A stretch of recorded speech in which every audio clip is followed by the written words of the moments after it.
بسم اللہ الرحمن الرحیم۔ معزز ناظرین، پروگرام مذاہب اور عقل انسانی سے کامران علی خان کا سلام قبول کیجیے۔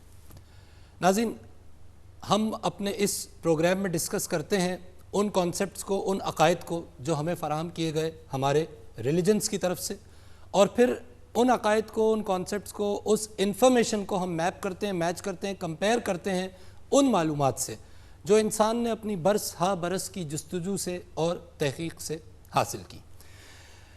ناظرین، آج ہم جس موضوع پہ بات کریں گے وہ ہے تخلیق انسان۔ حضرت انسان تو ترکیب ہے ازداد کی، خود بنایا، خود مٹایا، خود نظارہ کر لیا، اور خود کو اپنی دسترس میں یوں گوارا کر لیا، میں نے اپنے ہر جنوں کو استعارہ کر لیا۔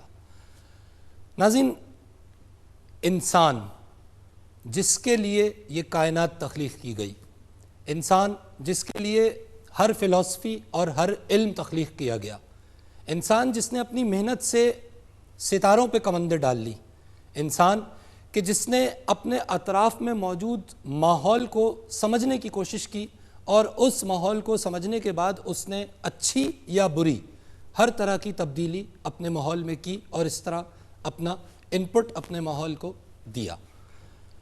ناظرین، جب ہم بات کرتے ہیں انسان کی تو تخلیق انسان سے پہلے یہ جاننا بھی ضروری ہے کہ یہ انسان ہے کیا۔ اگر ہم میڈیکل سائنس کی روح سے جاننے کی کوشش کریں تو انسان کے جسم کے اندر مختلف سسٹمز ہیں جو کام کر رہے ہیں، اور خالق بزرگ و برتر نے ان سسٹمز کو آپس میں اس طرح باہمی طور پر مربوط کیا ہوا ہے کہ ہمیں اندازہ ہی نہیں ہوتا کہ ہمارے اس چھوٹے سے جسم کے اندر ایک وسیع و عریض کائنات چھپی ہوئی ہے، اور وہ کائنات سبب بن رہی ہے ہمیں زندہ رکھنے کا، سانس لینے کا، بات کرنے کا، سوچنے کا، عمل کرنے کا۔ ایک کلپ آپ کو دکھائیں گے جس میں آپ یہ دیکھ سکیں گے کہ بیسک ہیومن انیٹمی کیا ہے، انسان کی باڈی کے اندر کیا سسٹمز کام کر رہے ہیں، اور کچھ چیزیں اس میں سے یقیناً آپ کو حیرت میں بھی ڈال دیں گی کہ یہ سب کچھ ہو رہا ہے اس چھوٹے سے وجود کے اندر۔ کلپس دیکھیے۔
ناظرین کلپس آپ نے دیکھے، انسان کیا ہے، کیوں تخلیق کیا گیا، اس کی ماہیت کیا ہے، اس کی نوعیت کیا ہے، اس کے فرائض کیا ہیں، اس کی ذمہ داریاں کیا ہیں، اس کے حقوق کیا ہیں، اور سب سے اہم بات یہ کہ اس کا اس دنیا میں بھیجے جانے کا مقصد کیا ہے، اس پہ بات کریں گے، ڈسکس کریں گے۔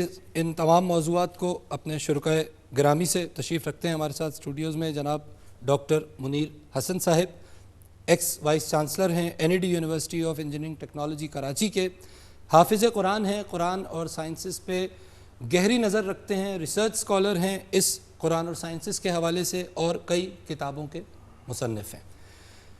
تشریف رکھتے ہیں ہمارے ساتھ جناب فیصل تنویر صاحب، is a chartered accountant by profession, اور ماورائی قوتوں پر، ان کے معاملات پر، ان کے اختیارات پر ریسرچ رکھتے ہیں اور ان کی فلاسفیز پہ بات کرتے ہیں۔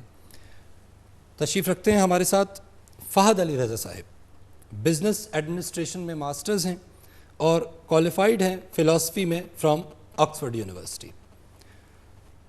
تشریف رکھتے ہیں ہمارے ساتھ ریورنڈ سائمن جان صاحب، ممتاز اسکالر ہیں کرسچینٹی کے اور سینٹ پیٹرز چرچ سے منسلک ہیں۔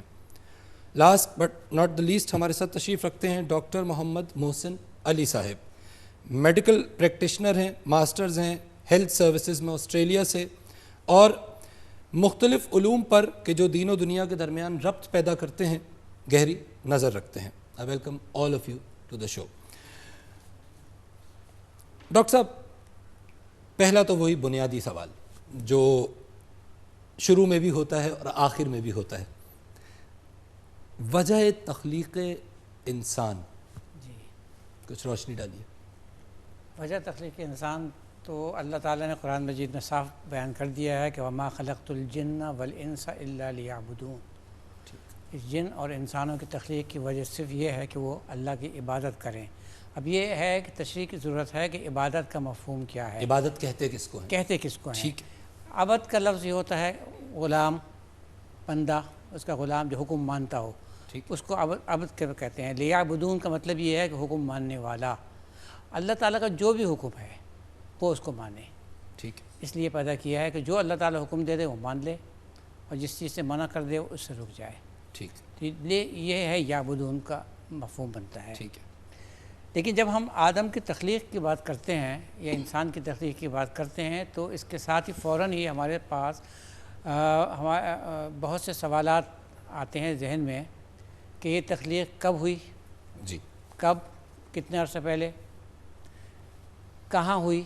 ٹھیک، کہاں سے میرا مطلب یہ ہے کہ کیا اسی زمین پر ہوئی ہے یا کسی اور پلینٹ پر یا کسی اور جگہ پر ہوئی ہے، کس چیز سے بنائی گئی، ٹھیک، اس کا تو ان تمام ان کے جوابات قرآن مجید میں موجود ہیں اور بہت تفصیل کے ساتھ موجود ہیں۔ ڈاکٹر صاحب ہمیں کچھ آگاہ کیجئے قرآن پاک کے ریفرنسز کے حوالے سے کہ کس طرح اللہ رب العزت نے اس تخلیق کا ذکر اپنی کتاب میں کیا۔ اللہ تعالیٰ نے آدم کی تخلیق کا ذکر بہت مختلف آیات میں کیا ہے، بہت سارا آیات میں کیا ہے، اور بہت سی مختلف باتیں بتائی ہیں۔ جیسے میں نے بتایا کہ کب، یہ ڈائریکٹ اس کا جواب نہیں ملتا، لیکن دوسرے نبیوں کے حوالے سے اس کا جواب اندازہ ہو جاتا ہے کہ یہ کب کا ہے۔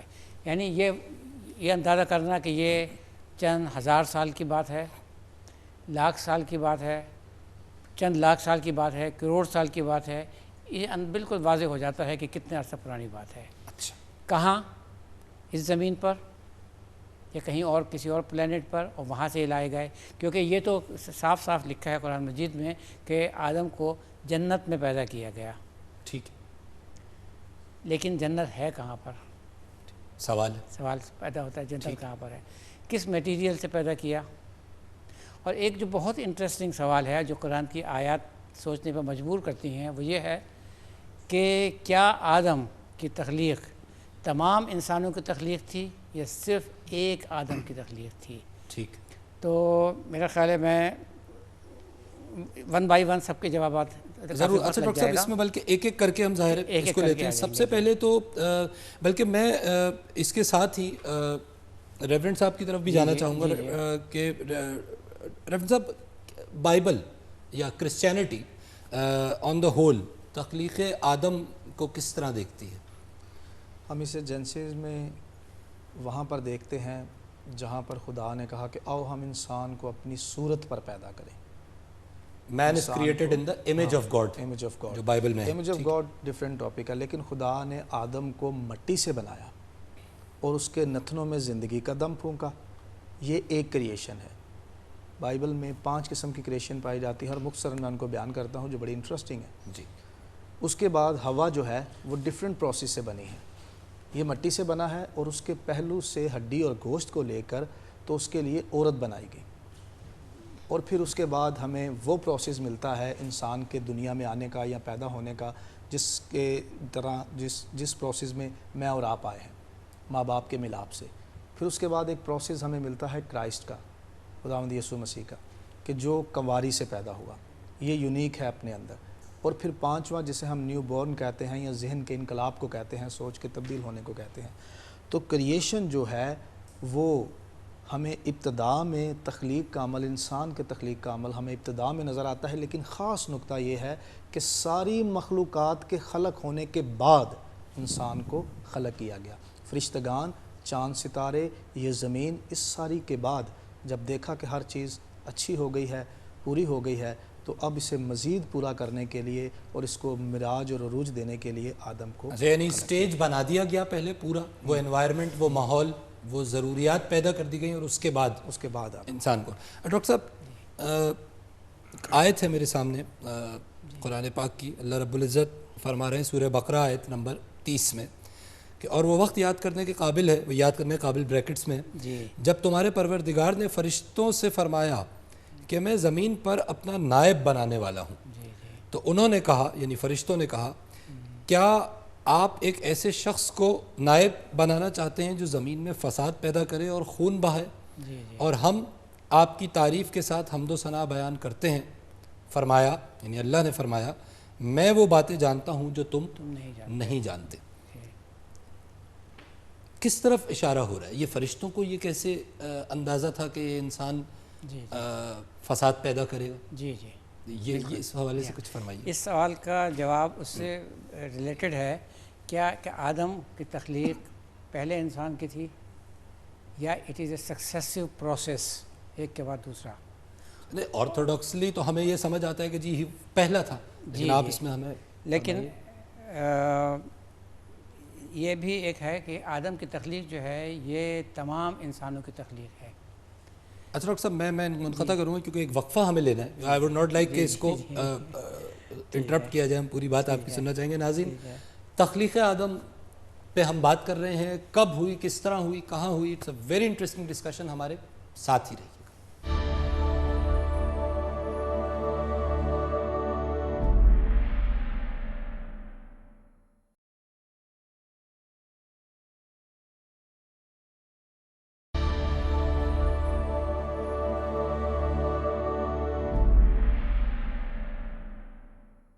ویلکم بیک ناظرین. آپ پروگرام دیکھ رہے ہیں مذاہب اور عقل انسانی، اور ہم آج گفتگو کر رہے ہیں تخلیق آدم پہ. ڈاکٹر صاحب، بریک سے پہلے آپ ہمیں بتا رہے تھے کہ تخلیق آدم کے حوالے سے جو قرآنی آیت ہم نے کوٹ کی، اس کے اسرار و رموز کیا ہیں؟ جی جو آیت آپ نے کوٹ کی ہے سورۃ بقرہ کی آیت نمبر 30، یہ آیت اس کے آگے جا کے 5 آیتوں کے بعد آیت نمبر 35 میں ایک اور چیز بھی بتائی ہے. اس سے ان دونوں آیتوں کو ملا کر دیکھیں تو یہ معلوم ہوتا ہے کہ یہ تخلیق کس جگہ پر ہوئی. اچھا، وہ کسی ایک آیت سے معلوم نہیں ہوتا، لیکن دونوں کو ملا کر پڑھیں. آیت نمبر 30 میں یہ بتایا ہے وَإِذْ قَالَ رَبُّكَ لِلْمَلَائِكَةِ إِنِّي جَاعِلٌ فِي الْأَرْضِ خلیفہ، کہ میں ارتھ پر، زمین پر خلیفہ بنانا چاہتا ہوں. میں اضافہ اپنا کا نہیں کروں گا، اپنا خلیفہ، کیونکہ یہاں پر اپنا کی عربی موجود نہیں ہے. انی جاعل فی الارض خلیفہ، اور خلیفہ کے ساتھ کوئی پروناؤن نہیں لگا ہوا، تو اپنا کہنا، خلیفتی نہیں کہا، خلیفتی نہیں، میرا خلیفہ. جی ہاں، خلیفتی نہیں کہا. ایک زمین پر خلیفہ بنانا چاہتا ہوں. مقصد زمین پر بنانا ہے، ارتھ پر. 5 آیتیں آگے جا کر اللہ تعالی نے فرمایا ہے قلنا یا آدم اسکن انت وزوجک الجنۃ. قلنا، ہم نے کہا، یا آدم اسکن، اے آدم رہائش اختیار کرو، رہو، انت فزوجک الجنہ، تو تم بھی اور تمہاری زوجہ بھی جنت میں رہائش اختیار کرو۔ خلیفہ بنایا تھا زمین کے لیے، رہائش کرنے کا کہا جنت میں۔ تو جب یہ کہا، ابھی شیطان نہیں ہوا وہاں سے جنت سے نکالنے کا، لیکن پہلا ان کا رہائش جو گاہ تھی جنت تھی۔ جنت کیا زمین پر ہے؟ سوال جی ہاں، ایک سوال، جنت زمین پر ہے۔ اور یہ اور بھی آیات سے اندازہ ہوتا ہے کہ جنت پیدا کیا گیا، کیونکہ اگر کہیں اور پلینٹ میں پیدا کیا ہوتا، اوپر سے آنے والی چیز کے لیے قرآن مجید میں نزلہ کا لفظ استعمال ہوا ہے۔ بارش آتی ہے، نزلہ کا لفظ، اوپر سے آنے انزل من السماء ماء، نزلہ من السماء ماء، تو نزلہ کا لفظ ہے۔ مزے کی بات یہ ہے کہ آدم کے لیے جب کہا جنت سے نکل جاؤ، نزلہ کا لفظ نہیں ہے، ایک آیت میں بھی نہیں ہے۔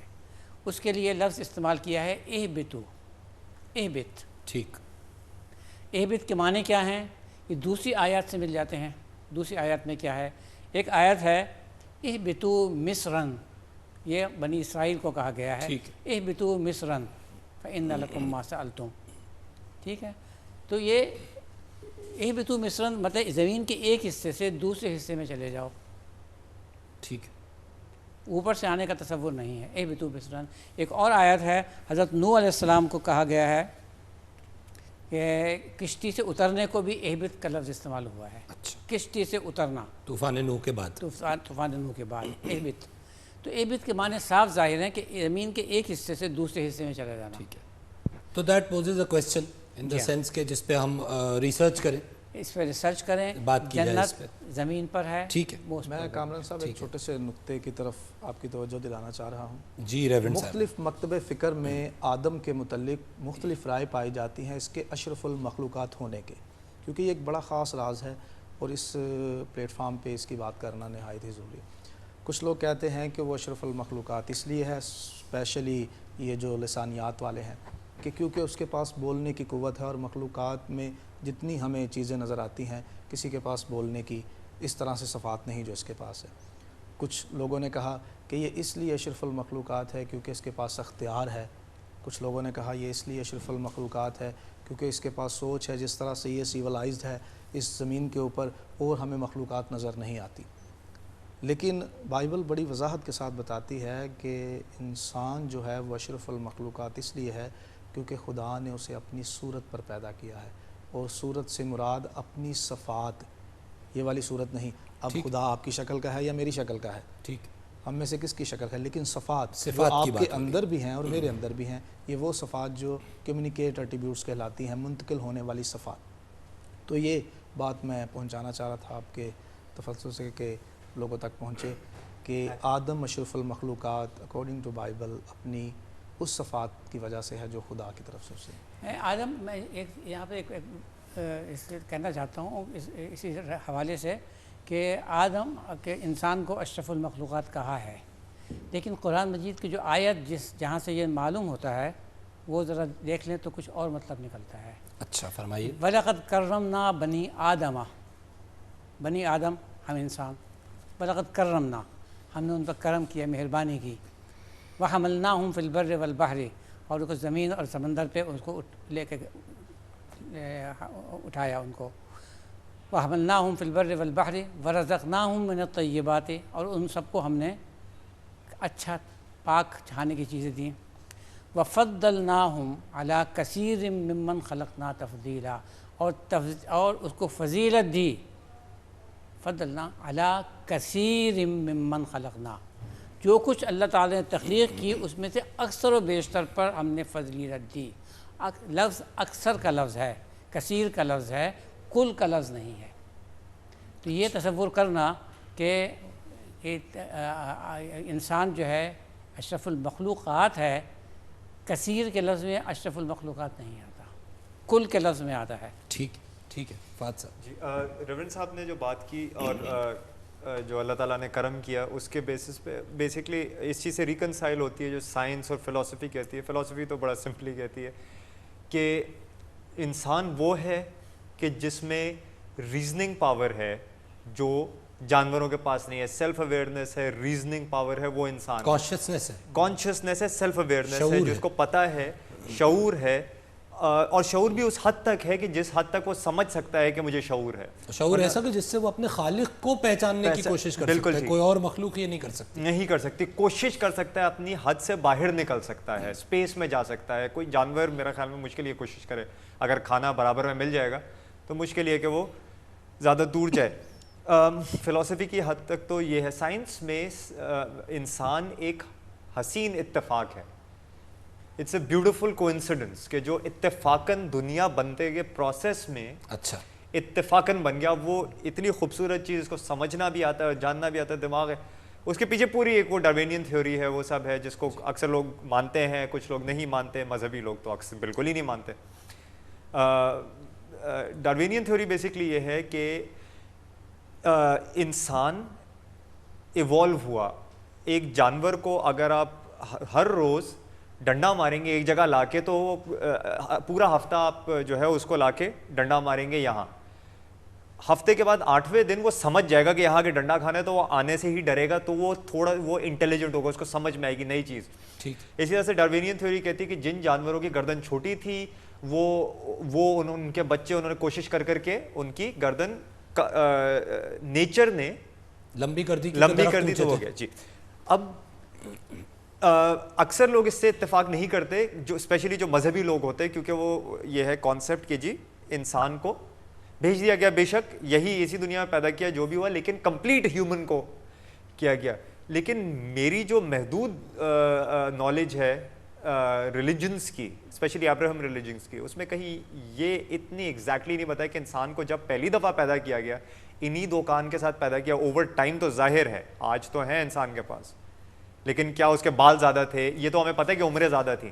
تو یہ ریکنسیلیشن ہو سکتی ہے سائنس اور ایولیوشن ظاہر ہے کیونکہ ایک بڑی میجر چیز ہے. اور میں ڈاکٹر محسن کی طرف بھی جانا چاہوں گا. ناظرین, ہم اپنے ڈسکشن میں یہاں پہنچے ہیں کہ مذاہب بتا رہے ہیں کہ انسان کو پیدا کیا گیا مکمل حالت میں. ایولیوشن کی تھیوری جو آج کی دنیا میں ایک میجر تھیوری ہے, perhaps it's a major point of confusion as well between religions and science, اس پہ بات کریں گے اپنے اسکالر سے. ایک وقفہ ہمیں لینا ہے, ہمارے ساتھ ہی رہیے.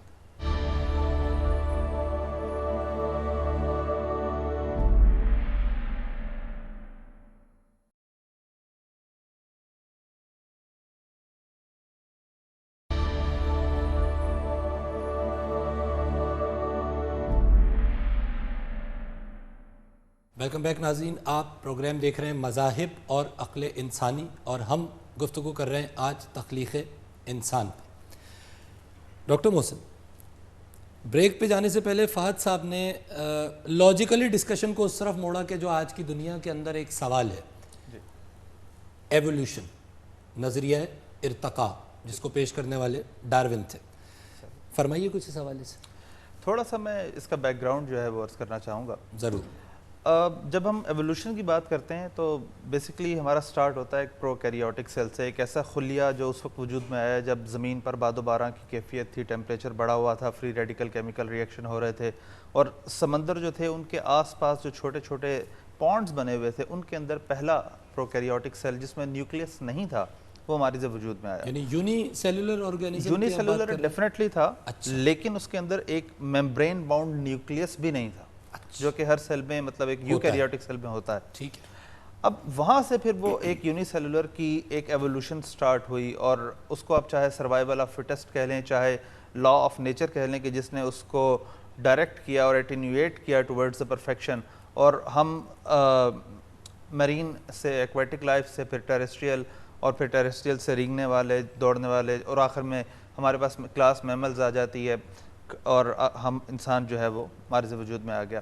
اب اس کی ایک بہت ہی زبردست ایکسپلینیشن, ایک اسکول آف تھاٹ ہے جو کہ ریلیجن اور سائنس کو ایک ساتھ اکٹھا کر کے ایک اسٹیٹمنٹ دیتا ہے کہ یہ تمام ارتقائی مراحل جو کچھ ہوئے, قیاس یہ ہے کہ یہ وہ تمام ارتقائی مراحل تھے جن سے حضرت آدم علیہ السلام کی تخلیق کا آغاز اور انتہا ہوئی. اچھا, اس کو ذرا ایک پرو کیریوٹک سیل سے ایک تخلیق شروع ہوئی, اور وہ پرو کیریوٹک سیل سے پھر وہ یونی سیلولر سے ملٹی سیلولر کی طرف گئے, ملٹی سیلولر سے پھر وہ آہستہ آہستہ آہستہ جو ہے وہ سلسلہ چلا، اور ان تمام ایولیوشن کے پوائنٹ آف ویو سے، جس میں پورا کنگڈم پلانٹی، پورا کنگڈم اینیمیلیا، دنیا کی جتنی بھی کریچرز ہیں وہ ساری آئیں، اور step by step at the end جو ہے وہ ایک پرفیکٹ کریچر جسے آج ہم ہیومن بینگ کے نام سے جانتے ہیں وہ مارز وجود میں آئی. تو یہ ایک مڈ وے ہے ان بٹوین سائنس اور ریلیجن. لیکن ڈاکٹر صاحب اس میں پھر یہ جو صحائف ہمیں بتا رہے ہیں، قرآن پاک ہمیں بتا رہے ہیں کہ جو آیت جس کی بات کر رہے ہیں ڈاکٹر صاحب کہ جی اللہ نے فرمایا کہ میں تخلیق کرنا چاہتا ہوں خلیفہ کو، اس میں کہاں ہم کس طرح اس میں ایڈجسٹ کر سکتے ہیں اس بات کو؟ اس کی ایڈجسٹمنٹ اس طرح ہے کہ جو قشر ارض ہے، جو کہ ارتھ کی سب سے اوپر کی جو سرفیس ہے، جس کی مٹی لے کر حضرت آدم علیہ السلام کی تخلیق ہوئی تھی، ان کے اگر ہم ایلیمنٹس کو دیکھیں جس میں carbon, hydrogen, oxygen, even heavy metals, iron, lead, یہ بھی ایون ٹریسز میں آپ کو سلیکا بھی ملے گا. انسانی جسم کے حصے ہیں. انسانی جسم انہی اجزاء کی ایک مخصوص ترکیب اور ایک اسپیسیفک کمبینیشن سے وجود میں آیا ہے. علامہ اقبال نے کیا خوب کہا ہے کہ زندگی کیا ہے؟ عناصر میں ظہور و ترتیب. موت کیا ہے؟ انہی اجزاء کا پریشان ہونا. اچھا ایک سوال ہے میرے ذہن میں، لیکن جو آپ نے فرمایا I also have that data with me, ناظرین سے میں شیئر کرنا چاہوں گا کہ ہم اس پہ بھی بات کریں گے ناظرین کہ انسان مٹی سے بنایا گیا، تو یہ مٹی کیا تھی، کیونکہ اس کو بھی مختلف حوالوں سے قرآن میں اس کی ڈیٹیلز آئی ہیں. کسی جگہ سلسال کالفخار کہا ہے، کسی جگہ ہمائم مسنون کہا ہے، کسی جگہ کچھ اور، تو ہم اس پہ بات کریں گے. لیکن اسپیسیفکلی جو ڈاکٹر صاحب نے پوائنٹ دیا، تو انسان کے یعنی کچھ کیمیکلز ہیں، آکسیجن ہے مثال کے طور پہ، آکسیجن کی پرسنٹیج انسانی جسم میں 65% ہے، کلے میں جو مٹی ہے اس میں 49.5% ہے. اسی طرح سلیکون کے ٹریسز ہیں، جبکہ مٹی میں اٹ از 25%. کاربن انسانی جسم میں 18% ہے، مٹی میں 7.4% ہے. آئرن انسانی جسم میں 0.02% ہے، جبکہ مٹی کے اندر یہ 4.8% ہے. سوڈیم 0.2% ہے، مٹی میں 2.6 ہے. میگنیشیم 4 ہے، مٹی میں 1.9 ہے.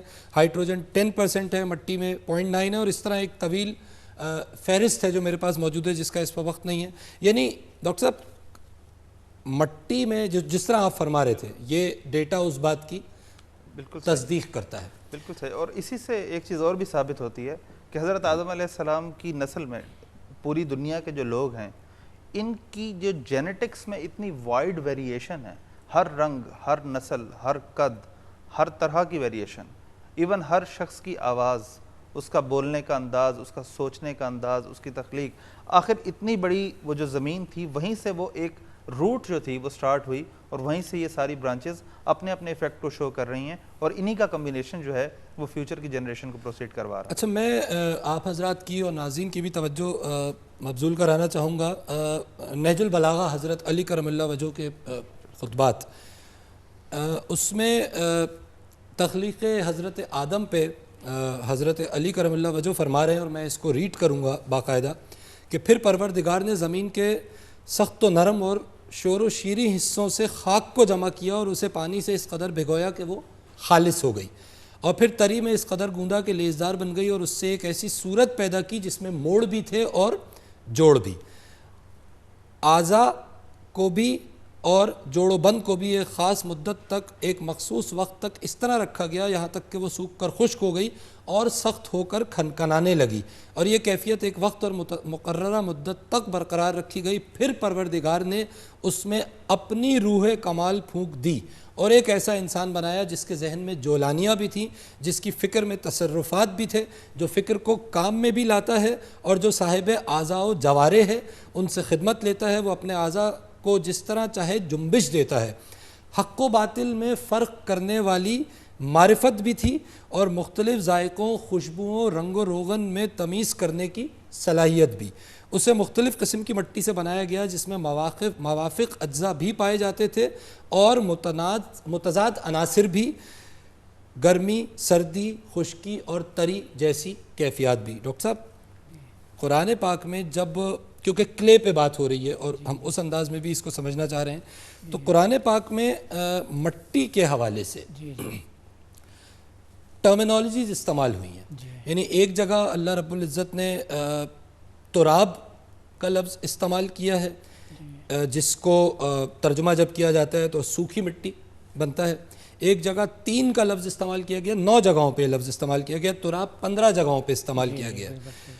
3 از سینڈ پلس واٹر, یعنی مٹی کو گوندنے کے لیے آپ کو اس کو کسی مولڈ میں, کسی سانچے میں لانے کے لیے اس میں پانی ملانا پڑے گا. Normal day to day experience ہے ہمارا کہ جو کمار ہے وہ پوٹری کو صرف مٹی سے نہیں بن جاتی, اس میں پانی ملا کے اس کو ایک خاص پروسیجر سے گزارنا پڑتا ہے, اور پھر جب وہ خاص پروسیجر سے گزر جاتی ہے تو پھر قرآن میں کہا گیا 3 لازب, سٹکنس, اس میں چپچپاہٹ آ گئی, اور اس کے بعد پھر فرمایا گیا ہے کہ جی it became a stinking loam which is moulded, جس میں سے بو آ رہی تھی, ہمائم مسنون, اور پھر آخر میں اسی سٹیجز میں سلسالن کالفخار, کہ جس میں پھر سٹیبلٹی بھی آ گئی, پرفارمنس بھی ہو گئی, یعنی سمجھنے کے لیے بیکڈ پوٹری, جو جب ایک چیز تیار ہو جاتی ہے بن کے تو اس کو آگ میں بھی ڈالا جاتا ہے, اور اس میں بھی نہج البلاغہ میں موجود ہے کہ اس آگ کی وجہ سے پھر شر کی خصوصیات اور سب کچھ پیدا. میرا سوال یہ ہے, اگین ایوولوشن ہمیں ایک راستہ دکھا رہی ہے اور مذاہب ہمیں ایک راستہ دکھا رہے ہیں, ان دونوں میں کسی جگہ جس طرح ڈاکٹر صاحب نے کہا کنورجنس کا کوئی پوائنٹ ہے, یا یہ دونوں بالکل الگ الگ باتیں ہیں؟ نہیں, بالکل الگ الگ باتیں ہیں, کیونکہ انسان کو اللہ تعالیٰ نے انسان کی شکل میں ہی پیدا کیا ہے. ٹھیک ہے, یعنی وہ بندر سے انسان بننے کا پروسیجر نہیں ہے, بندر سے انسان بننے کا نہیں ہے. البتہ قرآن مجید کی آیت میں یہ ضرور ہے کہ کچھ لوگوں کو بندر بنا دیا گیا. ٹھیک ہے, وہ اعمال کی وجہ سے, اعمال کی وہ وجہ سے. قوم لوط کا بھی جی ہاں, ذکر ہے اس میں. تو اعمال سے بندر تو بنایا ہے, بندر سے انسان بننے کا نہیں ہے. انسان جب پیدا ہوا ہے تو انسان کی شکل میں ہی ہوا ہے. سو کچھ کہنا چاہوں گا ڈاکٹر صاحب کی بات سے کہ درمیانی راستہ کچھ اسکالرز نے نکالا. انہوں نے کہا کہ ٹھیک ہے, ہم یہ تو نہیں کہتے کہ کیچڑ کے کیڑے سے ڈیولپ ہوتے ہوتے ترقی کرتے کرتے انسان بن گیا, لیکن خدا نے انسان کو مٹی سے بنایا, لیکن وہ اتنا سیولائزڈ نہیں تھا, وہ اتنا معاشی نہیں تھا جتنا کہ آدم ہوا, اور آدم وہ پہلا انسان ٹھہرا جس کے ساتھ پھر باقاعدہ لین دین ہوا, یا اس کے سامنے اچھا, یہ تو ایک بڑا نیا اینگل ہے, کیونکہ اس میں تو پھر یہ بات ہو رہی کہ کیا پھر حضرت آدم علیہ السلام سے پہلے بھی کوئی انسان کی شکل تھی, اور سائنس ہومینائٹس کی بات کرتی ہے, اس پہ بات کرتے ہیں ریورنڈ صاحب.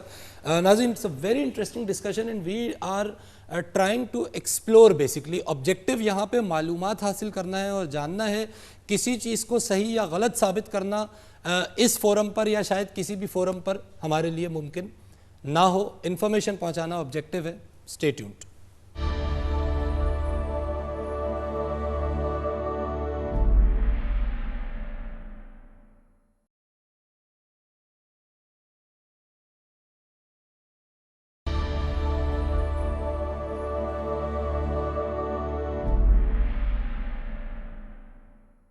ویلکم بیک ناظرین, آپ پروگرام دیکھ رہے ہیں مذاہب اور عقل انسانی, اور ہم گفتگو کر رہے ہیں آج تخلیق آدم پہ.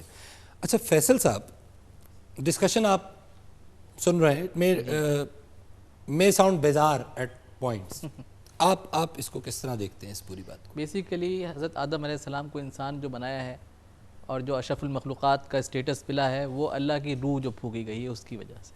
ٹھیک ہے, اچھا دیٹ از دا کی پوائنٹ, دیٹ از دا کی پوائنٹ. ٹھیک ہے, جو شعور کی بات ہے, شعور تو ابھی لیٹسٹ ریسرچ ہوئی ہے کہ ہاتھیوں میں بھی ہوتا ہے, کہ جو ہاتھی وائلنٹ ایکٹس کر رہے ہیں جنہوں نے کیپٹیوٹی میں رکھا ہوا ہے, ان کا جب ریسرچ کی گئی تو پتہ چلا کہ ان کے پیرنٹس کو انسانوں نے مارا تھا, تو وہ ٹراما ان کے ذہن میں تھا, وہ اس کو ٹریگر کیا انہوں نے, پھر وہ ایونٹ اکر ہوا. یعنی انسان جتنا نہ صحیح لیکن there is a form of consciousness even in animals. ٹھیک ہے, تو انسان کو اشرف المخلوقات جو ڈفر کرتی ہے دوسری اسپیشیز سے وہ ہے اللہ تعالیٰ کا روح پھونکنا. ٹھیک ہے ڈاکٹر صاحب, یہ بات بڑی اہم ہے, اس پہ کچھ فرمائیے, کیونکہ روح جو اللہ, اس سے پہلے تو پتلا تھا. حدیث پاک میں بھی ہے کہ 40 سال وہ پتلا بنا رہا اور شیطان اس کے نتنوں سے گھستا تھا اور داخل ہو کے اندر کہتا تھا اللہ یہ آپ نے کیا بنایا, یہ چیز جو نہ ہل سکتی ہے نہ جل سکتی ہے. پھر جب روح پھونکی گئی تو وہ انسان کہلایا. فرمائیے سر. ٹھیک ہے, کیونکہ مٹی کا پتلا بنانے سے تمام اعضاء, مطلب یہ کہ اندرونی اعضاء جیسے پھیپھڑا ہے, لنگز ہیں اور برین ہے, یہ تو چیز نہیں بنتی ہے. تو مٹی کا پتلا تو مٹی ہی ہوتا ہے. روح پھونکنے کا مطلب یہ ہے کہ اللہ تعالیٰ نے اس کو سمیع بصیر بنا دیا. کیا اچھی بات ہے. ٹھیک ہے, سمیع بصیر, یعنی وہ جو بات کر رہے تھے کہ اپنی صفات جو ہے کا ایک حصہ اپنا صفات کا ایک حصہ ان کو عطا کر دیا. ٹھیک یہ ہے روح پھونکنا. ٹھیک. پھر روح کیونکہ کو ہمیں سمجھنا پڑے گا. روح لفظ ہم اکثر استعمال تو کرتے ہیں لیکن ہمیں دیکھنا پڑے گا. جو عبرانی ٹیکسٹ میں استعمال ہوا ہے وہی مفہوم عربی میں بھی ہے. روح مطلب ہوا, اس کے نتنوں میں دم دیا, ہوا دی. اب اسے ہم برید کے معنوں میں بھی لے سکتے ہیں. اور اس ہوا میں اتنا زور, اتنی قدرت تھی کہ وہ مٹی جو ہے نا وہ اس شیپ میں آگی جو ہمیں آج انسان کی نظر آتی ہے. تو یہ قدرتی عمل اس طرح سے وجود میں آیا. ورنہ اور ہم روح کو اگر کسی اور طرح سے ڈیفائن کرتے ہیں کہ ایز اے پرسنالٹی اس کے اندر گئی اور وہ الگ سے کام کرتی ہے اور بندہ, لیکن یہ تو کنسنسس ہے, آپ نے فرمایا کہ صفات بالکل بنیادی طور پہ. اور ایوولوشن یہ اس ایک جگہ ڈاروینین تھیوری مار کھا جاتی ہے کہ آپ جس سچویشن سے فزیکل انوائرمنٹ کی بات کر رہے ہیں, سائیکولوجیکل انوائرمنٹ تو سب کے لیے برابر تھی نا. اگر اس کے ساتھ ایک کتا بھی نکلا انسان کے ساتھ یا اس بندر کے ساتھ, اس نے بھی وہی کاکروچ نکلا, اس نے بھی وہی ایکسپیرینس کیا, وہی گرمی, وہی یہ وہ. انسان میں ہی وہ کانشیسنس اور وہ صفات کیوں آئیں, یہاں بہت بری طرح سے یہ ڈاروینین تھیوری مار کھاتی ہے اور مذہب نمبر لے آتا ہے کہ جب سب ایک ہی اس سے گزرے تو یہ سوچ کا پیٹرن کیوں آیا صرف انسان. میں اس میں صرف یہ ایڈ کرنا چاہوں گا کہ یہ ڈارون تھیوری کے اور بھی کافی ویک پوائنٹس ہیں. فار ایگزامپل کہ جراف کی نیک جو ہے وہ لانگ ہونے کی ایگزامپل دی جاتی ہے. نا what about the rabbits and what about the goats, وہ بھی ہربی وورس تھے, گھاس ہی کھاتے تھے اور پتے ہی کھاتے تھے. تو صرف جرافس کی گردن ہی لمبی ہوئی. یہ لوگ شاید کسی اور علاقے میں تھے اس وقت اور جراف وہاں تک نہیں پہنچ سکے تھے. کاکروچ جو ہے وہ تو پری ہسٹورک ٹائم سے ویسے ہی ہے, ویسے ہی ہے اور ابھی تک ویسے ہی ہے. ابھی تک ویسا ہی. اچھا, کاکروچ کے بارے میں تو کہا جاتا ہے کہ اگر نیوکلیئر وار ہوتی ہے تو صرف ایک مخلوق سروائیو کرے گی, وہ کاکروچ ہے. اس میں کوئی اینٹی نیوکلیئر کوئی ڈیٹرنٹ ایسا ہے, اس کے اندر کوئی چینجز تو نہیں آئی ہے کاکروچ کے اندر. تو ایک چیز صرف میں اور ایڈ کرنا چاہوں گا. جس طرح حضرت علی کرم اللہ الوجہ الکریم کا ایک کافی ڈیٹیل سٹیٹمنٹ جو کہ آپ نے پڑھی, مور اور لیس یہ سارے مراحل جو ہیں کہ ایک مٹی کا گوندا جانا, اس کے بعد موڑ اور جوڑ اور اس کے بعد غلاف اور آخر میں ایک, اگر اس کو تھوڑا سا ہم ایک وائڈ ویژن سے دیکھیں تو it is a complete embryology. جس طرح ایک سپرم اور ایک اووا مل کر ایک فرٹیلائزڈ ایگ تشکیل دیتے ہیں اور وہ ایگ ایک خاص مدت تک اس سے ایک لیکوڈ انوائرمنٹ میں رہ کر اٹیچ رہ کر اور وہ گننا, اس کا بڑھنا, اس کا سائز کا, اور ایک مخصوص مدت جو کہ 42 ویکس مور اور لیس 37 to 42 ویکس کے اراؤنڈ رفلی, جسے 9 months کہا جاتا ہے, اور پھر ایک نئی تخلیق جو ہے وہ اللہ کے حکم سے سامنے آتی ہے. تو that is I would say the basis of embryology. لیکن ایک بات اور غور کرنے کی, اللہ نے اپنی روح پھونکی. جی, روح ہی کہا گیا ہے, روح, اپنی روح پھونکی. جی اس چیز اپنی روح. اچھا ڈاکٹر صاحب, اپنی روح پھونکی, it's a very valid point. اپنی روح سے کیا, اپنے صفات اس کو اپنی صفات منتقل, اپنی صفات منتقل کر دیں. ٹھیک. اب وہ سوچ بھی سکتا ہے, دیکھ بھی سکتا ہے, سن بھی سکتا ہے, اور اس طرح کی چیزیں جو کیونکہ ظاہر ہے اگر روح کو ہم ایسنس کے معنوں میں لیں, جی جوہر, جی جی تو ظاہر ہے اللہ کا جوہر ان کی صفات, اس کی صفات ہیں. Very well said. صرف اس میں یہ ہے کہ ان صفات کا جو ایکسٹینٹ ہے وہ ذات باری تعالیٰ کا ذاتی ہے اور ہم لوگوں کا عطائی ہے. بالکل ٹھیک ہے, یعنی ہم ان صفات کے خالق تو نہیں, ہم اس صفات کے خالق, ہم تو صرف اس کے ریسیپینٹ ہیں, ریسیورز ہیں. اور ہماری لمیٹیشن وہی ہیں جو اس ذات نے متعین کر دی. بالکل ٹھیک ہے, بالکل ٹھیک ہے. مصری تہذیبوں کو پڑھیں تو یہ مٹی کا ایک اور بڑا ایشو نکلتا ہے. اچھا فرمائیے. انہوں نے کہا کہ انسان جب اپنی اولاد کو بتانے لگا کہ ہم کیسے بنے ہیں تو اس سے یاد آیا کہ جب بھی میں خارش کرتا ہوں تو یہاں پر ایسے نشان پڑتے ہیں جیسے سوکھی مٹی پر نشان پڑتے ہیں. تو اس نے کہا مجھے مٹی سے بنایا گیا تھا. در حقیقت اسے الگ سے ایک الگ پروسیس چلایا گیا تھا. دیکھیں خدا جب بنا رہا تھا مچھلی کو, کیونکہ یہ سارے کنسیپٹ تو سومریوں میں ہیں, بابلیوں میں ہیں, مصریوں میں ہیں کہ کس طرح سے انسان کی تخلیق ہوئی, آدم اور ہوا کی, اور پھر کیسے, اور یہی جوئش میں ہے, یہی اسلام میں ہے, یہی کرسچینٹی میں ہے. تو وہ اس طرح سے بیان کرتے ہیں کہ جس طرح سے خدا نے مچھلی کو الگ سے بنایا, دوسرے چپاؤں کو الگ سے بنایا, ہوا کے پرندوں کو الگ سے بنایا, تو آدم کو بھی الگ سے بنایا. مٹی میں کو لینے کی کیا ضرورت تھی اس کو, ٹھیک. تو یہ بھی ویسا ہی گوشت پوست ہے جیسے دوسرے جانور مخلوقات. Very well. تو یہ ایک پوائنٹ آف ویو ہے مصریوں کا. اچھا ڈاکٹر صاحب, ایک اور نقطہ ہے, اللہ نے آدم کو اپنے اسماء سکھائے, جی, اور پھر فرشتوں سے کہا کہ سجدہ کرو, جی جی اور فسجدوا الا ابلیس ابا واستکبر وکان من الکافرین. جی جی یہ اسماء کیا سکھایا, اسماء یہ کیا بات ہو رہی ہے؟ یہ اصل میں ایسا موضوع ہے جو صرف اس آیت تک محدود نہیں بلکہ اور چیزوں کے ساتھ مل کر یہ کنسیپٹ دیتا ہے. پہلی چیز یہ ہے کہ فرشتوں کو کیسے معلوم ہو گیا تھا کہ جو انسان ابھی تخلیق ہونا ہے اس میں یہ خصوصیات ہوں وہ فساد کرے گا، وہ فساد کرے گا، خوریزی کرے گا. ٹھیک ہے. تو فرشتوں کے پاس اپنا کوئی علم نہیں تھا، جو علم دیا گیا تھا وہی تھا، اسی سے بات کرتے تھے. اسی سے بات کرتے تھے. کیا فرشتوں نے اس سے پہلے کوئی مخلوق دیکھی تھی جس زمین کا میں یہ فساد کرتی؟ ایکسپیرینس انہوں نے دیکھا؟ جی ہاں. پھر انہوں نے وہ کہا کہ وہی چیز فساد کرے گی. تو اللہ تعالیٰ نے کہا جو میں جانتا ہوں تم نہیں جانتے. مقصد یہ ہے کہ اٹ از ناٹ آئیڈینٹیکل. یہ جو اب مخلوق پیدا ہو رہی ہے اس میں کچھ ایسی چیزیں ہوں گی جن کے متعلق تمہیں علم ہی نہیں ہے. ٹھیک ہے. ڈائناسورز ایکچولی اصل میں پہلے تھے انسان سے، جو سائنس جو کہتی ہے. نہیں انسان کی شکل نہیں، ڈائناسورس یہ جو بھی مخلوق ہے، سائنس کہتی ہے ڈائناسور جو فوسل ملتے ہیں دے آر اولڈر دین لاکھوں سال پہلے. جی. اور وہ اس وقت تو ہو لیکن ڈاکٹر سکتا صاحب ہے آپ تو انسان جیسی کسی مخلوق کی بات کر رہے ہیں. انسان جیسی مخلوق کی بات کرتا ٹھیک ہے. ہوں. اچھا ہومونائٹس کا بھی ایک کانسیپٹ ہمیں ملتا ہے جی جی کہ ایک انسان جیسی مخلوق تھی لیکن اس نے بڑا فساد کیا. اس کی کوئی کیونکہ اللہ تعالیٰ نے کہا ہے میں خلیفہ پیدا کرنا چاہتا ہوں، اور یہاں پر عام طور پر ترجمہ جو کیا جاتا ہے اپنا خلیفہ، یہ اپنا کا لفظ غلط ہے کیونکہ یہاں پر موجود آپ نہیں نے ہے. فرمایا پہلے. خلیفہ ہو سکتا ہے، خلیفہ ہے بعد میں آنے والا. ٹھیک ہے. خلف کہتے ہیں پیٹھ کو، بیک. ٹھیک. خلف بعد میں آنے والے کو خلیفہ کہا جاتا ہے. خلیفہ کسی کا بھی ہو سکتا ہے، اور خلیفہ کے بہت سے صرف یہی نہیں بلکہ خلف اور خلیفہ سے مشتق الفاظ ہیں. یہ قرآن مجید میں بہت جگہ استعمال ہوئے ہیں. یہ تو بڑا اہم نقطہ ہے. اس خلیفہ پہ ہم پھر بات کرتے ہیں کیونکہ یہ اس سے مراد کیا ہے، کون سا، اور اسما کیا ہے، اس پہ ڈاکٹر صاحب بات کرتے ہیں. ڈاکٹر صاحب ایک وقفہ ہم لیں گے. ناظرین it's a very interesting discussion. انسان کو خلیفہ بنا کے پیدا کیا گیا تو پھر یہ خلیفہ کون ہے، اس کی ذمہ داریاں کیا ہیں، اور ایکچولی کس کو خلیفہ کہا جا رہا ہے. گفتگو کریں گے اس پہ. ایک وقفہ ہم لیں گے، ہمارے ساتھ ہی رہیے.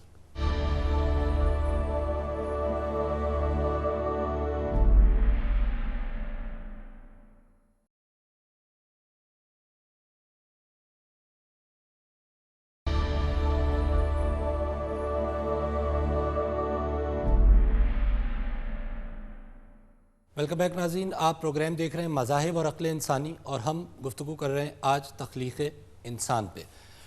ڈاکٹر صاحب بریک پہ جانے سے پہلے آپ اسما کو ہمیں ڈیفائن کر رہے تھے. کیا سکھایا گیا حضرت آدم کو؟ جو کچھ فرشتوں نے دیکھا تھا جس کی بنیاد پہ انہوں نے وہ بات کہی تھی، اللہ تعالیٰ نے جب یہ کہا کہ میں جانتا ہوں تم نہیں جانتے، تو کچھ ایڈیشنل انفارمیشن دینی تھی کہ یہ اس میں ہوں گی اس میں نہیں ہوں گی. ٹھیک ہے. تو وہ تمام انفارمیشن جو پہلے فرشتوں نے نہیں دیکھی تھی، وہ ایڈیشنل انفارمیشن جب تھی وہ اللہ تعالیٰ نے آدم کو بتائی. ڈاکٹر صاحب ویری بریفلی کیا اس کا مطلب ہے کہ حضرت آدم سے پہلے زمین پر کوئی انسان نما مخلوق تھی؟ اس کے کافی اشارے ملتے ہیں. اچھا. کافی اشارے ملتے ہیں. سائنٹیفکلی نہیں، قرآن کے حوالے سے. قرآن کے حوالے سے فرمائیے. کافی اشارے ملتے ہیں اس کے. اور ایک چیز میں بتانا چاہتا ہوں کہ جب آدم کو پیدا کیا تو صرف یہ نہیں کہ آدم کو پیدا کیا اور سجدہ کرنے کے فرشتوں کو سجدہ کرنے کو کہا. ایک آیت ہے سورۃ اعراف کی ہی آیت نمبر 11، وہ بڑی سوچنے کی چیز ہے کہ اللہ تعالیٰ نے فرمایا ہے وَلَقَدْ خَلَقْنَاكُمْ ثُمَّ صَوَّرْنَاكُمْ ثُمَّ قُلْنَا لِلْمَلَائِكَةِ اسْجُدُوا لِآدَمَ فَسَجَدُوا إِلَّا إِبْلِيسَ. مطلب یہ اللہ تعالیٰ نے صرف آدم کو نہیں، کم کا لفظ ہے، جمع کا صیغہ ہے. ٹھیک ہے. تم سب کو پیدا کیا. وَلَقَدْ خَلَقْنَاكُمْ ثُمَّ صَوَّرْنَاكُمْ، ہو سکتا ہے کسی اور چیز کو پیدا کیا ہو. صَوَّرْنَاكُمْ، تمہاری شکلیں بنائی. ٹھیک. ثُمَّ قُلْنَا، ثُمَّ کا لفظ بتا رہا ہے کہ اس کے بعد جو ہوا. ثُمَّ قُلْنَا لِلْمَلَائِكَةِ اسْجُدُوا لِآدَمَ فَسَجَدُوا. ٹھیک ہے نا. تو اس کے بعد تو کیا تمام چیز کی تخلیق ہو چکی ہے؟ اس کا جواب جو ہے اس سے ریلیٹ ہوتا ہے جو ہم نے پہلی سیشن میں کیا تھا کہ کیا چیز پچھلے پروگرام میں بات ہوئی تھی کہ کیا تخلیق ہو چکی ہیں، ہر چیز ہو چکی ہے اور یہ اس کا ریپلے ہے. اچھا ڈاکٹر صاحب فائنلی روح پھونک دی گئی، اسما سکھا دیے گئے، پھر کہا گیا سجدہ کرو. سجدہ تو صرف اللہ رب العزت کی ذات کو کیا جاتا ہے کیونکہ بنی آدم کو یہ جائز نہیں کہ وہ آدم کو سجدہ کرے. ٹھیک ہے. تو پھر یہ کیا حکمت ہے اللہ رب فرشتوں سے کہہ رہے ہیں کہ اس مخلوق کو سجدہ کرو؟ یہ کیا بات ہے؟ اس سے دیکھیں ہو سکتا ہے کہ مطلب کچھ اور بھی ہو. جو میں سمجھتا ہوں یہ ہے کہ اللہ تعالیٰ نے ان کو سجدہ کرنے کا مطلب یہ ہے کہ ان کو بتایا کہ تم تابع ہو جاؤ، تابع ہو جاؤ، تابع ہو جاؤ. ٹھیک ہے. اور اس لیے تابع ہو جاؤ کہ وہ صفات جو میری تھی صفات وہ جو میں نے اللہ تعالیٰ کی صفات تھیں وہ انسان کے اندر آئی منتقل ہیں، کر دی ہیں ایک حد تک. منتقل کر دی ہیں، اب ان کے ہو جاؤ. تو فرشتوں نے کوئی اعتراض نہیں کیا. ٹھیک ہے، اللہ تعالیٰ کا حکم مانتے رہیں گے، اور ہر وہ چیز جو انسان اپنے حد میں رہتے ہوئے کرنا چاہے گا اس میں فرشتے بھی مدد کرتے رہیں گے اللہ تعالیٰ کے حکم سے. ٹھیک. لیکن جن جو ابلیس جو جن تھا اس نے انکار کر دیا ٹھیک. کہ وہ تابع نہیں ہوگا بلکہ وہ تابع کرے گا انسان ٹھیک. کو. ٹھیک. تو اس کا سجدہ نہ کرنا اس بات کو ظاہر کرتا ہے کہ اس نے کہہ دیا کہ میں یہ نہیں کروں گا جو انسان چاہے گا بلکہ وہ کروں گا جو میں چاہوں گا. ٹھیک ہے. اپنی انا میں. اپنی انا میں. ٹھیک. یہ جو فرشتے جو تھے ان کا استاد تھا یہ ابلیس جن، جی اور وہ جن جو ہیں ان کی بھی فری ول ہے انسانوں کی طرح، ٹھیک فری ہے. ول کے ساتھ بنایا تھا. مگر فرشتوں کی فری ول نہیں. فری ول نہیں ہے. ٹھیک تو ہے. فرشتوں کا اندازہ یہ تھا کہ جن جو ہیں یہ شر پھیلاتے ہیں، تو اس فری ول والا ہم یہ جو کریشن ہے یہ بھی شر پھیلائے گی، فساد پھیلائے گی. ایک ٹھیک چیز میں صرف ایک تعویل اور ملتی ہے جی ڈاکٹر وہ محسن. سجدہ تعظیمی اور سجدہ معبودی کے حوالے سے ملتی ٹھیک. کہ جو فرشتوں کو حکم دیا گیا تھا وہ سجدہ معبودی کا نہیں تھا بلکہ سجدہ تعظیمی کا تھا. اور اسلام کے ساتھ سجدہ تعظیمی کا جو ایک آپشن تھا وہ ختم ہوا، اور اس کے بعد اب سجدہ تعظیمی بھی جو ہے وہ ناجائز ہے. تو سجدہ معبودی جو ہے وہ ڈیفینیٹلی اللہ تعالیٰ ہی کے لیے ہے، لیکن جو فرشتوں کو حکم دیا گیا تھا وہ سجدہ معبودی نہیں تھا بلکہ سجدہ تعظیمی تھا، جس کی ایک وجہ جیسے کہ اپنی روح پھونکنا، ٹھیک. علم کا ہونا اور اپنی صفات کا ہونا. ٹھیک ہے. اور اصل میں تو تعظیم بھی اس علم اور اس صفت کی ہو رہی ہے جو بالآخر رب العزت کی تھی اور ان کی ہے اور انہی کی رہے گی. تصویر کی تعریف، مصور کی تعریف. اچھا بی بی ہوا، کیونکہ ہمارے پاس ٹائم مختصر ہے، کچھ ڈیٹیلز ہمیں ملتی ہیں اور عام فہم بھی ہے کہ پھر حضرت آدم علیہ السلام کی پسلی سے بی بی ہوا کو پیدا کیا گیا اور پھر جنت میں رہے اور پھر ایک پیڑ کا پھل کھایا اور جس سے اللہ نے منع فرمایا تھا، اور اس کے بعد ان کو الٹیمیٹلی زمین پر اتارا گیا ارسپیکٹو آف دا فیکٹ جو آپ پہلے فرما رہے تھے کہ وہ زمین پر تھے یا نہیں تھے، وہ ایک ظاہر ہے، وہ ایک ریسرچ، لیکن جو عام فہم جو ہمیں پتہ ہے چیزیں. اچھا ناظرین، زمین پر جب اتارا گیا حضرت آدم علیہ السلام کو تو ریسرچ ملتی ہے ہمیں، کہا جاتا ہے کہ 43 سال 43 ایئرز جنت میں رہے، اس کے بعد 957 سال زمین پر رہے. اور زمین پر کہاں اتارا گیا اس میں کئی رائے ملتی ہیں، لیکن جو ایک مستند چیز جو کئی کتابوں سے سامنے آتی ہے، آرکیالوجی سے سامنے آتی ہے، ابن بطوطہ کی تحریروں میں بھی اس کا ذکر ہے، وہ یہ کہ سری لنکا میں، جس کو پرانا نام جس کا سیلون ہے، اس کا ایک ماؤنٹ بودھ ہے جس کو واسم ماؤنٹین بھی کہتے ہیں، اس میں ایک ٹاؤن ہے وہاں رتنا پور، اس کے قریب ایک ماؤنٹین ہے، پہاڑ ہے ماؤنٹ بودھ، وہاں اتارا گیا. اور آپ اسکرین پہ بھی دیکھ رہے ہوں گے کہ یہاں ایک کلپ آپ کو پہلے دکھاتے ہیں، وہ آپ دیکھیے گا. اور اس کے بعد آپ کو حضرت آدم کے ایک پیر کا نشان بھی موجود ہے کہ جس پہ باقاعدہ لوگ ابھی بھی جوق در جوق جاتے ہیں اور اس پیر کے نشان کو دیکھتے ہیں. اور اس جگہ کو، اس پہاڑ کو ایڈمز پیک کہا جاتا ہے. تو اس کلپ کو آپ دیکھیے، اس پیر کے نشان کو آپ دیکھیے. Many were the famous travelers of old who passed through, not least Marco Polo and the North African sailor Ibn Battuta. Among his recorded impressions is his startling personal discovery of the sacred mountain with its unmistakable sharp shape high above the surrounding mountain range. When Ibn Battuta climbed the rock, it was known to many of his contemporaries as the place where the footprint of Adam was to be seen. He also acknowledges that while many Muslims held that view, there were others of the people of the land who venerated the same footprint as that of the Buddha. Another example of the fusion of cultures that happens with ease in this multifaceted island. The seasonal climb is during the dry winter months of December to March.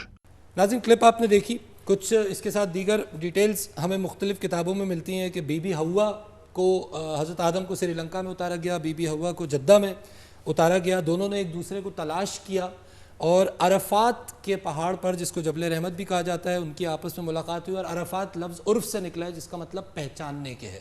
تو وہاں ایک دوسرے کو دونوں نے ملے، پہچانا اور پھر وہاں زندگی گزاری. اور اس کے بعد وصال ہوا. حضرت آدم علیہ السلام کو مکہ کے پہاڑ ابو قبیس میں دفن کیا گیا, بی بی حوا کو جدہ میں دفن کیا گیا.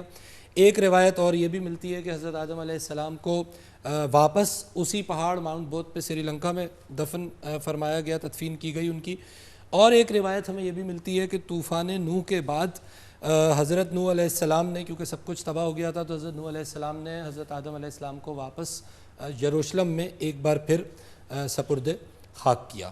ناظرین, اس طرح کے کسی ڈسکشن میں کوئی ایک خاص نتیجہ نکالنا آبجیکٹو بھی نہیں ہوتا. ہم انفارمیشن کو شیئر کر رہے ہیں, ان معلومات کو شیئر کر رہے ہیں جو ہمیں مذاہب سے مل رہی ہیں, جو ہمیں عقل انسانی سے مل رہی ہیں. اور بات بڑی سمپل سی ہے کہ جب ہم کہتے ہیں کہ مقصد حیات کیا ہے, کیوں اللہ رب العزت نے سارے کھیل کو بنایا اور سجایا اور کیوں اس میں انسان کو پیدا کیا, تو ہر طرف سے اشارہ ہمیں یہی ملتا ہے کہ تسخیر, اللہ رب العزت چاہتے ہیں کہ انسان تسخیر کائنات کرے, کائنات میں جائے, گھومے پھرے, دیکھے, اپنی عقل و شعور کو استعمال کرے اور جاننے کی کوشش کرے کہ اس کو بنانے کی وجہ کیا تھی. اور جس طرح شروع میں پروگرام کے ہمارے اسکالرز نے فرمایا کہ نہیں بنایا گیا انسانوں کو اور جنوں کو سوائے اس کے لیے کہ وہ اللہ کی عبادت کریں, اور عبادت سے مراد صرف ظاہری عبادت نہیں ہے بلکہ ہر وہ عمل جو ہمیں اطاعت ربی کی طرف لے کر جائے, اور ہر وہ عمل جس سے ہم اپنی اس خواہش کو روکیں جو ہمیں اس اطاعت کے برخلاف جانے پر مجبور کرتی ہے. غالباً اسی کا نام ابدیت ہے, اور یقیناً یہی مقصد تخلیق انسان ہے. انشاءاللہ اگلے پروگرام میں اگلے موضوع گفتگو کے ساتھ ملاقات ہوگی. اجازت دیجیے. اللہ حافظ.